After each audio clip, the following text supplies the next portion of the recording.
মুহাম্মদ চালায়া যাও চালায়া যাও। আমি ওয়ালিদ যতক্ষণ না পর্যন্ত বলবো ততক্ষণ পর্যন্ত তুমি তোমার তিলাওয়াত থামাবা না।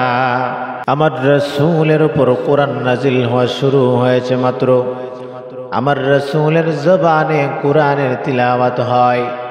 আর এই তিলাওয়াত শোনার জন্য বহু দূর দূরান্ত থেকে মানুষগুলো দলে দলে আসে। আর আমার রাসূলের জবানের তিলাওয়াত শুনে পাথর সমতুল্য অন্তর বিশিষ্ট মানুষগুলোর হৃদয় একদম গলে যায়। আহারে কত মজার তিলাওয়াত! মিশরের কারি শব্দের তিলাওয়াত শুনলে নিজের কন্ট্রোল করা যায় না, নিজের স্থির রাখা যায় না, চোখ দিয়া পানিগুলো ঝরঝর করে চলে আসে। আরে বাংলাদেশের ছোট ছোট হাফেজ কোরআনদের তিলাওয়াত শুনলেও নিজের কন্ট্রোল করা যায় না, এত মজার তিলাওয়াত।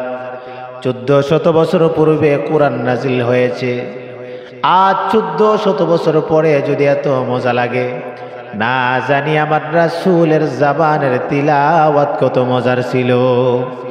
আরে মানুষগুলোর অন্তর একদম গলে যায়, মানুষগুলোর চোখ দেয়া পানিগুলো ঝরঝর করে পড়ে, আর আস্তে আস্তে করে ইসলামটাকে গ্রহণ করতে শুরু করে, আমার রাসূলের অনুসারী বাড়তেও শুরু করে।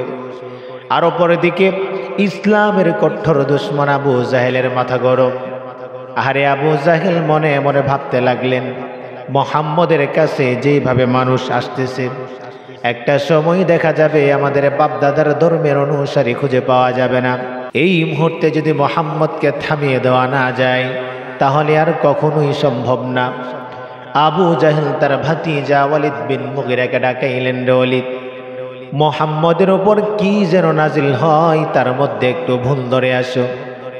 ওয়ালিদ বুকে বড় আশা লইয়া আমার রাসূলের কাছে গিয়া বললেন, মুহাম্মদ তোমার ওপর কি যেন নাজিল হয়, আমার একটু তিলাওয়াত করে শোনাও।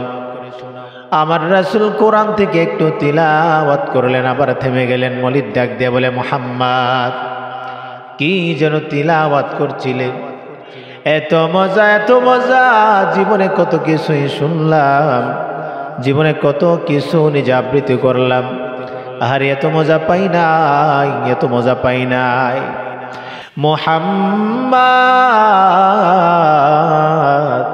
চালায়া যাও চালায়া যাও।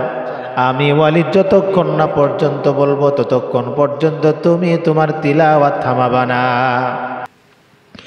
আমার রাসূল আবার কোরআন থেকে তিলাওয়াত শুরু করে দিলেন। ওয়ালিদ চাতক পাখির মতো চুপচাপ আদবের সঙ্গে বসে বসে আমার রাসূলের তিলাওয়াত শুনে, আর চোখ দিয়া পানিগুলো ঝরঝর করে জমিনে পড়তে শুরু করে।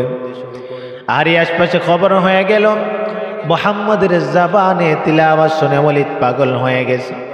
আবু জাহেলের কাছে খবর গেলে দৌড়ে আসে, ডাক দিয়ে বলে, ওয়ালিদ তোরে না পাঠাইলাম মুহাম্মদের জবানে জানাজিল হয়, তার মধ্যে ভুল ধরার জন্য?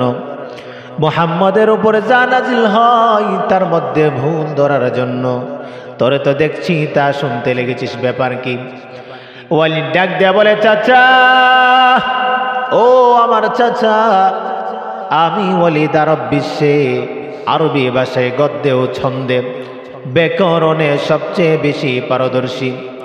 ওই রবের নামের কসম করে বলতে পারি, মুহাম্মদের উপর যা নাজিল হচ্ছে তা পরাজয় হওয়ার জন্য আসে নাই, বরং বিশ্বের মানচিত্রে বিজয় অর্জনের জন্য এসেছে।